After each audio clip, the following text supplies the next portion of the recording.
Chers frères et sœurs, soyez les bienvenus dans cette 5e étape du parcours pour les catholiques séparés, divorcés, vivant seuls. Cette étape va marquer un tournant dans notre parcours. En effet, dans les 4 premières étapes, nous nous sommes souciés surtout de nous. L'épreuve de la séparation et du divorce est tellement douloureuse, tellement traumatisante, qu'il nous faut d'abord du temps pour encaisser, comme on dit familièrement. Un temps où nous avons besoin de sentir se poser sur nous un regard de miséricorde. Et c'est ainsi que nous nous sommes tournés vers le Père, vers Jésus, vers Marie, vers nos frères. Nous avons besoin aussi de déposer tout notre fardeau sur la croix de Jésus.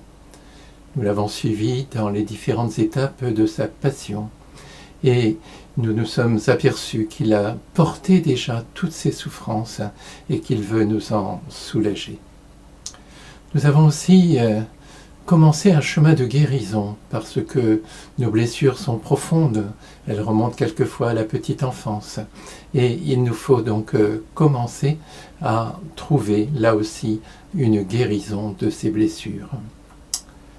Et enfin, nous avons aussi demander au Seigneur de nous aider à faire la vérité par rapport à notre responsabilité dans l'épreuve, afin que nous puissions être libérés de nos péchés et de la culpabilité. À partir de maintenant, nous allons nous tourner vers notre conjoint séparé ou divorcé. Et le premier appel que le Seigneur nous lance, c'est l'appel au pardon. À vrai dire, le pardon était déjà très présent durant les premières étapes. En effet, lorsque l'on se place sous le regard de miséricorde de Dieu, bien sûr, il se penche sur toutes nos misères, mais comme la plus grande d'entre elles, c'est le péché, eh bien, il nous pardonne. Nous nous sommes tournés vers Jésus, et Jésus, en fait, dans le mystère de sa Pâque, a accepté de souffrir sa passion pour nous obtenir le pardon de Dieu. Ce pardon qui nous a réconciliés avec le Père et qui nous a permis d'entrer dans l'alliance nouvelle et éternelle. Lorsque nous avons évoqué les blessures psycho-affectives, même profondes, j'ai été amené à affirmer que le meilleur remède, c'est le pardon. Et puis, bien sûr, dans la 4e étape, quand nous avons reconnu notre part de péché dans l'échec de notre couple, et quand nous avons essayé de nous mettre en vérité par rapport à l'appel du Christ et de l'Église, nous avons aussi présenté tout cela au Seigneur, et nous avons obtenu son pardon. Alors maintenant, puisque nous-mêmes avons reçu le pardon de Dieu, nous sommes invités à pardonner aussi à notre conjoint. Et cette étape peut être extrêmement bénéfique et apporter de grandes grâces à ceux qui accepteront donc de s'y engager résolument. Nous allons y réfléchir en 2 temps. Dans un premier temps, nous allons voir pourquoi le pardon est si nécessaire, pourquoi il est si vital, en particulier pour les catholiques. Et puis dans un deuxième temps, nous verrons comment, donc, malgré toutes nos blessures et toutes nos difficultés, nous pouvons recevoir la grâce de pardonner à notre conjoint qui nous a fait tant souffrir. Alors commençons donc par nous interroger. Pourquoi ce pardon est-il si important quand on est donc un chrétien et que l'on essaye, que l'on est désireux de vivre donc ce que le Seigneur nous demande? Pour cela, il nous faut remonter aux origines et comprendre quel était le dessein de Dieu lorsqu'il a créé l'homme. Nous constatons que Dieu est amour et qu'il vit au sein de la Trinité un amour parfait, un amour donc sans limite, un amour donc qui est en même temps paix, joie, lumière, bonté, bienveillance, miséricorde, un amour parfait. Et lorsque Dieu a créé l'homme, il avait le désir que l'homme entre dans cette communion d'amour avec lui Et c'est donc ce que l'on appelle l'alliance, l'alliance avec Dieu, et que au sein du couple créé à l'image de Dieu, ils vivent également une communion d'amour aussi parfaite que possible avec la grâce de Dieu, qu'ils vivent l'alliance conjugale comme vraiment le reflet et une participation à l'alliance avec Dieu.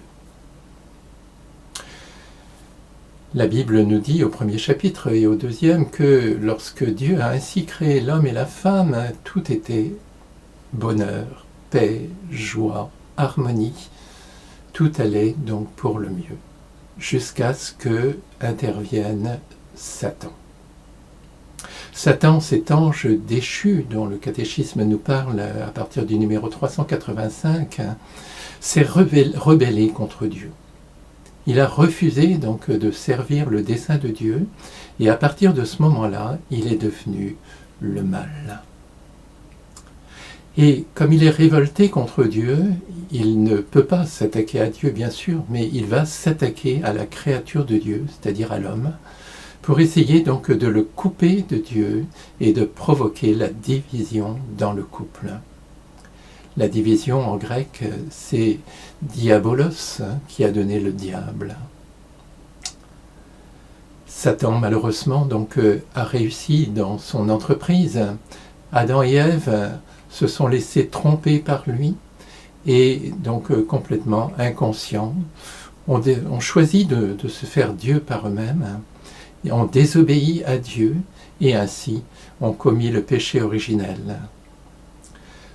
Les conséquences de ce péché sont incalculables.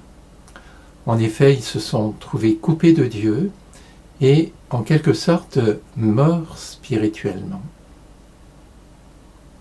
Le seul moyen pour eux et pour l'humanité, pour retrouver la vie, c'est de recevoir le pardon de Dieu qui nous réconcilie avec lui. Et en même temps, puisqu'ils n'avaient plus cette source de l'amour, au sein du couple, les tensions sont apparues. La volonté de puissance plutôt chez l'homme, la concupiscence peut-être plutôt chez la femme au départ, ces tendances que l'Église appelle les concupiscences et qui sont là pour perturber profondément la relation donc, entre l'homme et Dieu et entre l'homme et la femme. Heureusement, Dieu n'a pas accepté que les choses en restent là et son dessein n'a pas changé. C'est pourquoi il est venu en aide aux hommes. Il a multiplié les alliances avec eux. Alliance avec Noé, puis plus tard avec Abraham, et encore plus tard avec Moïse.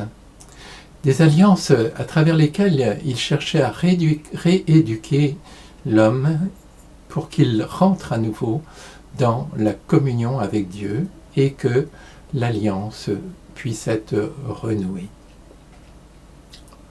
Malheureusement, l'homme restait marqué par le péché originel, par cette triple concupiscence qui continue donc de nous perturber profondément. Et à cause de cela, il n'arrivait pas à rester fidèle à l'alliance, d'une part, et d'autre part, il n'arrivait pas non plus à vivre l'alliance conjugale avec toute la pureté que Dieu souhaitait pour elle au départ. Et c'est pour cela, Jésus le reconnaît en Matthieu 19, que Moïse, à cause de la dureté du cœur de l'homme, a autorisé la répudiation sous certaines conditions, et donc notamment en remettant un certificat de répudiation à la femme répudiée par son mari. Le peuple était donc incapable de réaliser et l'alliance avec Dieu et l'alliance conjugale. C'est pourquoi finalement, lorsque les temps furent accomplis il y a 2000 ans, Dieu a envoyé son propre Fils parmi nous pour pouvoir enfin libérer l'homme du péché et enfin lui permettre de renouer l'alliance avec Dieu et de réussir à vivre son alliance conjugale comme un reflet de l'alliance entre Dieu et l'humanité.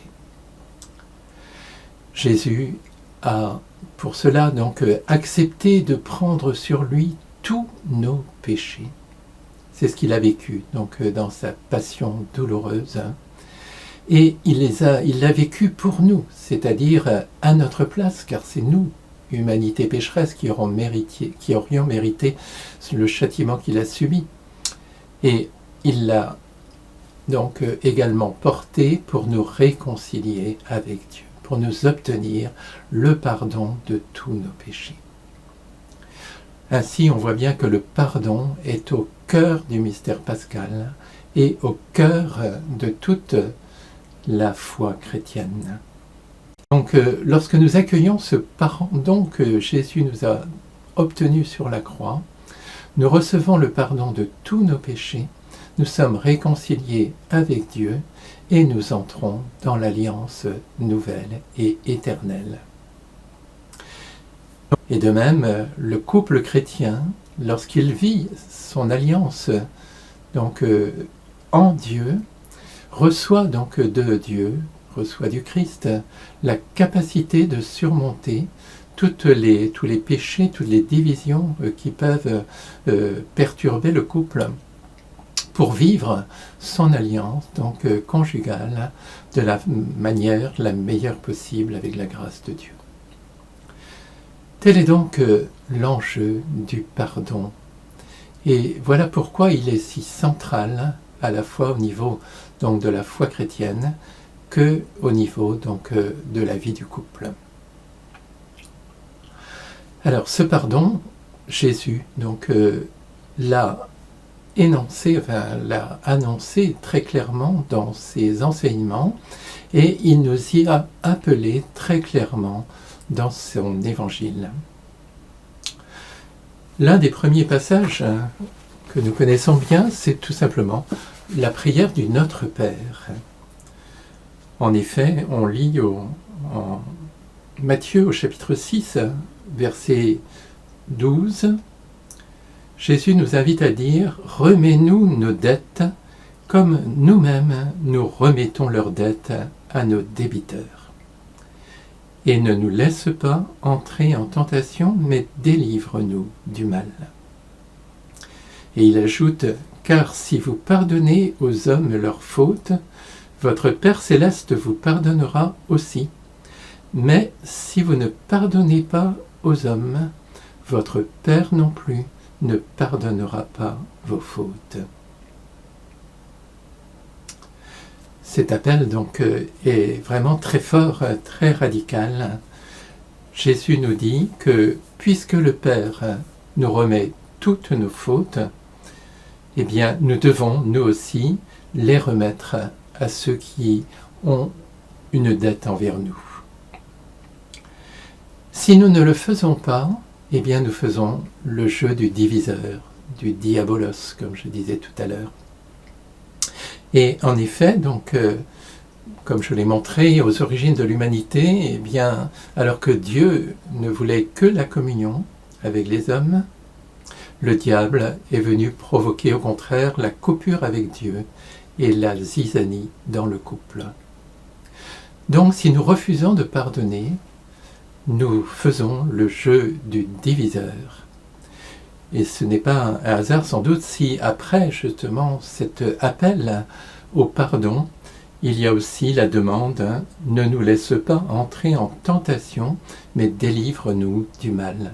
Cette tentation, en effet, c'est la tentation de se couper de Dieu qui provoque donc un péché mortel et qui, de ce fait-là, rend quasiment incapable de vivre après la communion au niveau des relations humaines et au niveau du couple. Et Jésus donc a rajouté après la prière donc cette phrase très forte « Si vous ne pardonnez pas aux hommes, votre Père non plus ne pardonnera pas vos fautes. » C'est une mise en garde que nous devons bien entendre pour toutes nos relations humaines et plus particulièrement donc pour les séparés et divorcés dans la relation avec leur conjoint. Alors comment comprendre cet appel ? Eh bien, Jésus y revient un petit peu plus tard au chapitre 18 de Matthieu que l'on appelle le discours sur la vie communautaire. Cela commence par une question de Pierre, au chapitre 18, verset 21. Alors Pierre s'approcha de Jésus pour lui demander, « Seigneur, lorsque mon frère commettra des fautes contre moi, combien de fois dois-je lui pardonner? Jusqu'à 7 fois ?» Jésus lui répondit, « Je ne te dis pas jusqu'à 7 fois, mais jusqu'à 70 fois 7 fois, c'est-à-dire toujours. » En effet, nous savons bien que dans la vie communautaire, que ce soit en église ou dans la petite église domestique qu'est la famille, si effectivement il y a des blessures, et il y en a toujours, parce que nous sommes encore marqués par le péché, nous sommes colériques, nous sommes égoïstes, nous ne faisons pas attention à l'autre, nous recherchons souvent notre point de vue et n'écoutons pas l'autre, etc.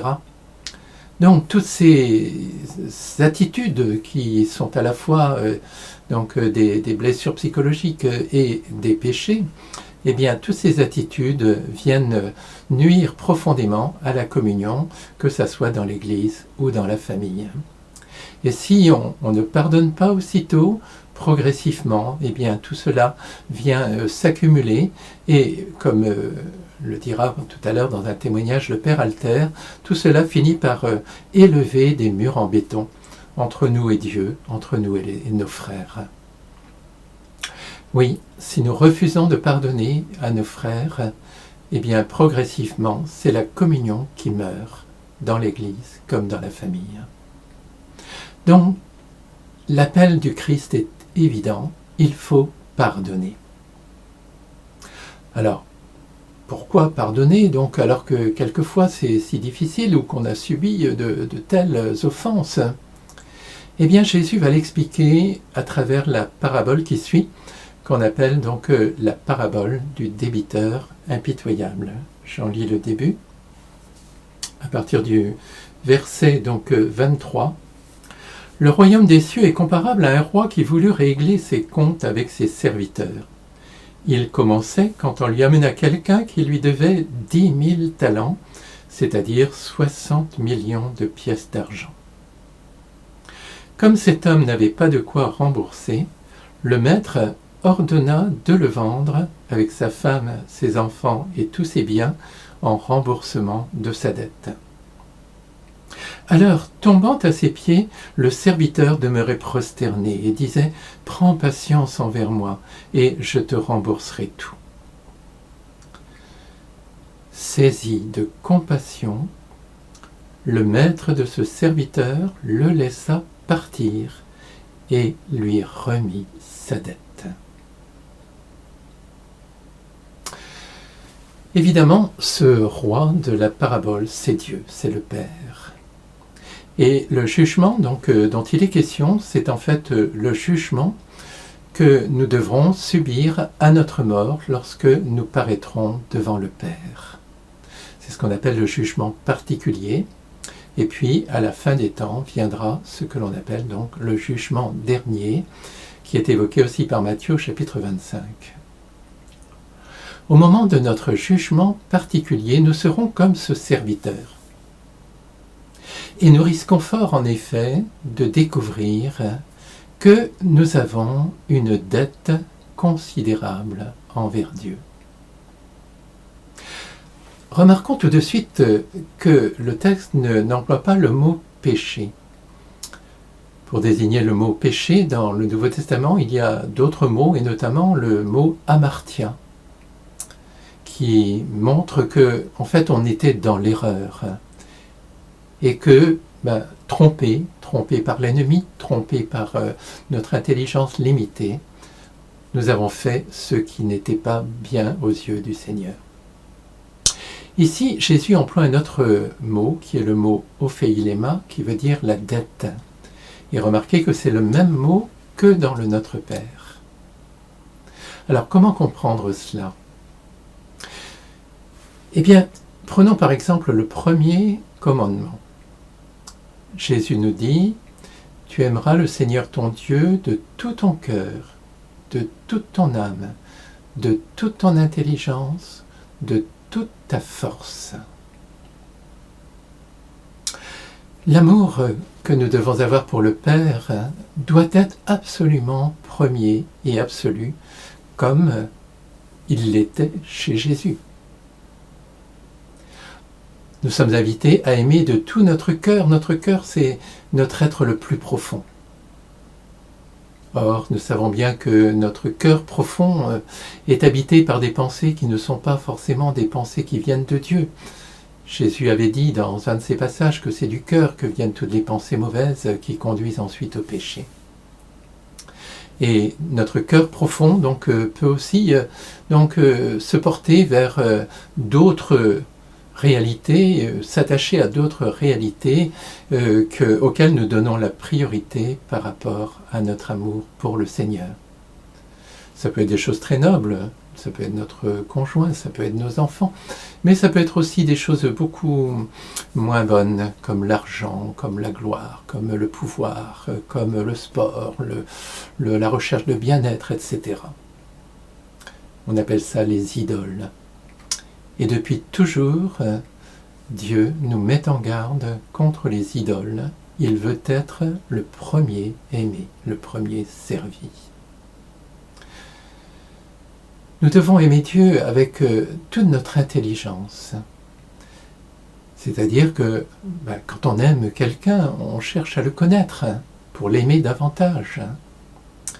Alors comme Dieu, nous ne le voyons pas, eh bien, nous pouvons chercher à le connaître en méditant sa parole, en lisant des ouvrages qui nous aident à mieux le connaître, pour mieux vivre dans la communion avec lui, en faisant aussi des choix comme l'oraison qui nous permet vraiment de goûter combien il nous aime et de comprendre ce qu'il attend de nous en retour. Est-ce que nous le faisons ?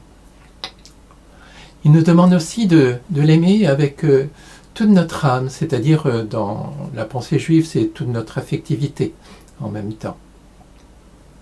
Est-ce que vraiment donc, nous aimons comme Jésus, par exemple, comme la fiancée aime son époux? Est-ce que nous aimons le Père comme un enfant aime son Père très aimant? Oui, même notre affectivité humaine, nous devons la mettre au service de notre amour pour le Seigneur. Est-ce que nous le faisons?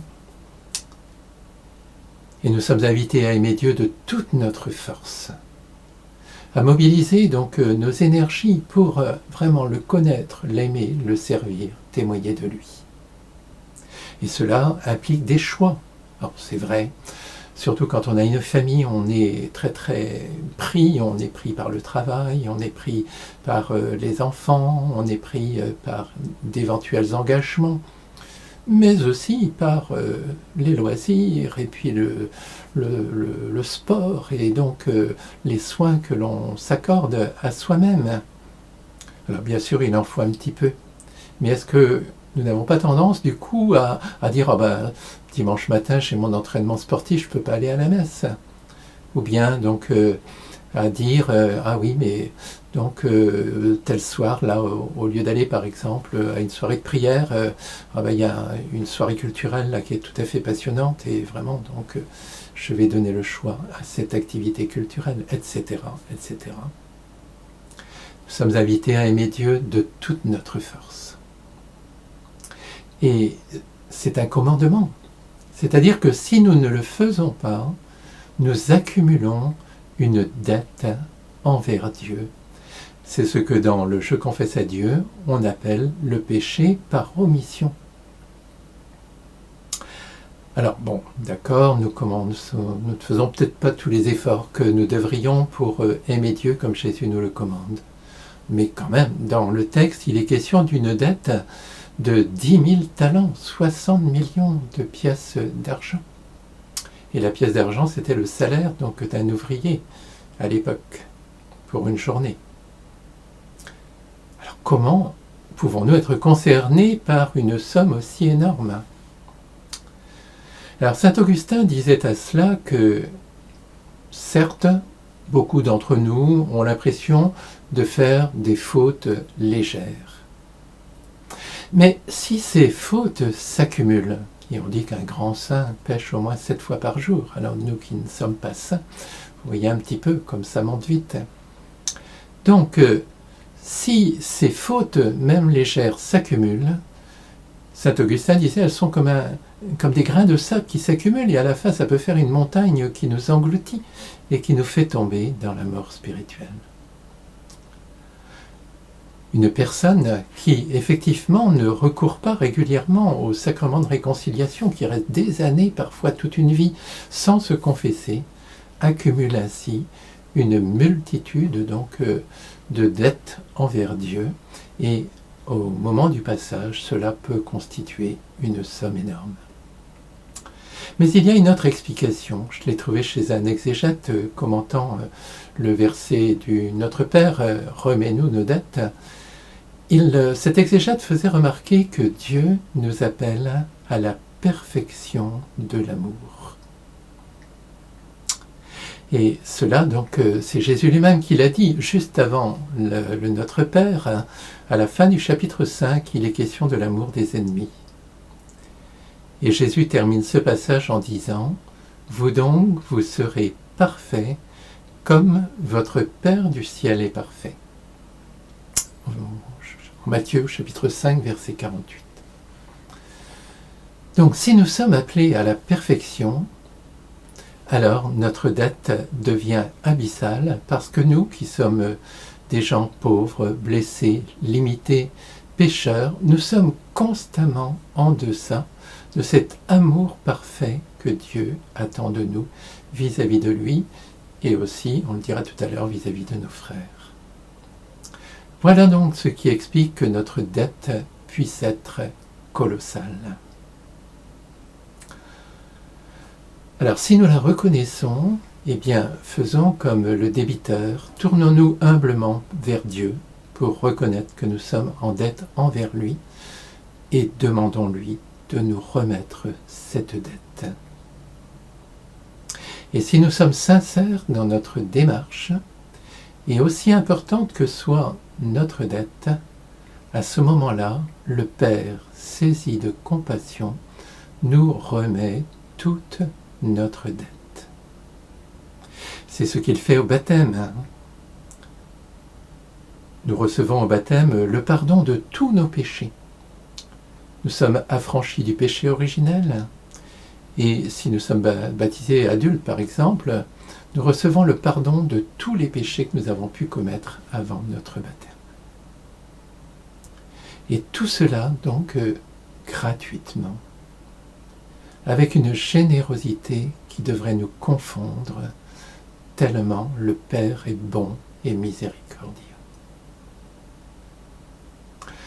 Oui, le Père nous remet absolument toute notre dette. Et c'est pour cela qu'il est en droit de nous demander, à nous aussi, de faire miséricorde à ceux qui ont une dette envers nous. C'est ce que Jésus montre dans la suite de la parabole. En effet, à partir du verset 28, en sortant, ce serviteur trouva un de ses compagnons qui lui devait 100 pièces d'argent. Il se jeta sur lui pour l'étrangler en disant « Rembourse ta dette !» Alors, tombant à ses pieds, son compagnon le suppliait « Prends patience envers moi, et je te rembourserai. » Mais l'autre refusa, et le fit jeter en prison jusqu'à ce qu'il ait remboursé ce qu'il devait. Ainsi donc ce débiteur, qui avait reçu la remise de toute sa dette colossale envers le Père, lorsqu'il rencontre un compagnon qui lui doit seulement 100 pièces d'argent, c'est-à-dire, si on risque une transposition aujourd'hui, environ 4000 €. Et alors que ce compagnon, donc, qui ne peut pas rembourser, lui demande de lui faire crédit ou de patienter, ou même de lui remettre sa dette, eh bien le serviteur, le premier serviteur, devient impitoyable et refuse de remettre sa dette à son compagnon. Alors évidemment, cela est profondément choquant. Dans nos relations avec nos frères, il y a parfois effectivement des dettes qui, sans être colossales, comme celle du premier serviteur vis-à-vis du Père, sont quand même non négligeables. Mais il y a aussi des dettes qui sont beaucoup plus importantes. Et en particulier lorsque quelqu'un prend la responsabilité de briser un mariage validement contracté, il contracte vis-à-vis de son conjoint une dette considérable.